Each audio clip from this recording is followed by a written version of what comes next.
Cathy, by which I mean I, was getting married. Cathy, by which I mean I, had just got off a plane from New York. It was 7:45 on the 13th of May 2017. She'd been upgraded to business. She was feeling fancy. She bought 2 bottles of duty-free champagne in orange boxes. That was the kind of person she was going to be from now on. Cathy was met at the airport by the man she was living with, soon to become the man she was going to marry, soon, presumably, to become the man she had married, and so on till death. In the car, the man told her that he had eaten dinner with the man she, Cathy, was sleeping with, along with a woman they both knew. They had also been drinking champagne, he told her. They laughed a lot. Cathy stopped speaking. This was the point at which her life took an abrupt turn, though in fact the man with whom she was sleeping would not break up with her for another 5 days. On headed writing paper. He didn't think 2 writers should be together. Cathy had written several books.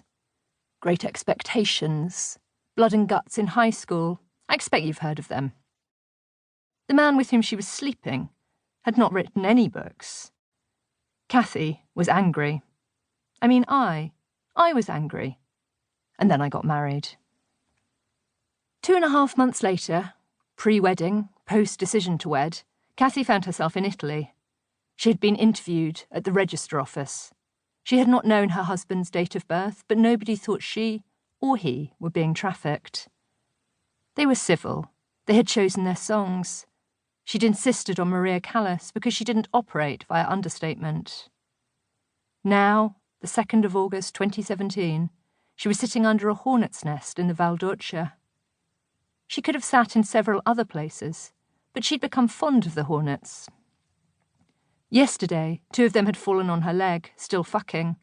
It was a good omen, her friend Joseph said when she emailed him about it. She had a good routine going. First she swam 20 lengths. That woke her up. Then she drank coffee. Then she arranged a sun lounger under the hornet tree. At 10, she made her husband bring her more coffee. She hadn't had a husband before, but she knew how it worked. Was Cathy nice? Unclear. Cathy was interested in her tan. She was interested in Twitter. She was interested in seeing whether any of her friends were having a better holiday than her. Beside her, her husband was peeling off wet swimming trunks under a green towel. Everything was nicer than at home. Not a little bit nicer, but profoundly, like every material had been reinvented by a smarter species.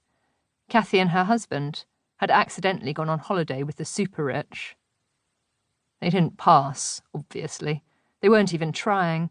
They ate their potato foam penitently. They spilled passata and plum cardamom gelato down every T-shirt they owned. There was a laundry service, but they were alarmed at the cost. Maybe they could wear darker clothes, or find a laundry in Rome. It was the brightest day imaginable. Something weird had happened to the sky. It wasn't clear or cloudy, but somewhere in between. The light wasn't concentrated in the sun. It was everywhere at once, like being inside a halogen bulb. Cathy had a headache. The internet was excited because the president had just sacked someone. Got hired, divorced, had a baby and fired in 10 days. Like a fruit fly, some joker wrote. 56,152 likes. None of it was funny. Or maybe it all was. Cathy had no parents, which didn't stop them annoying her. She thought about them a lot. Her mother had committed suicide. Her father had vanished before she was even born. She was an orphan, truly Dickensian. Her husband actually called her Pip, sometimes the Pip. He was a very nice man, indisputably nice. Everyone liked him. It was impossible not to. I always felt we were friends outside the poetry circle, his friend Paul Buck wrote, congratulating them on the wedding that still hadn't quite happened, and continuing with an anecdote about how he and Cathy had failed to have sex once.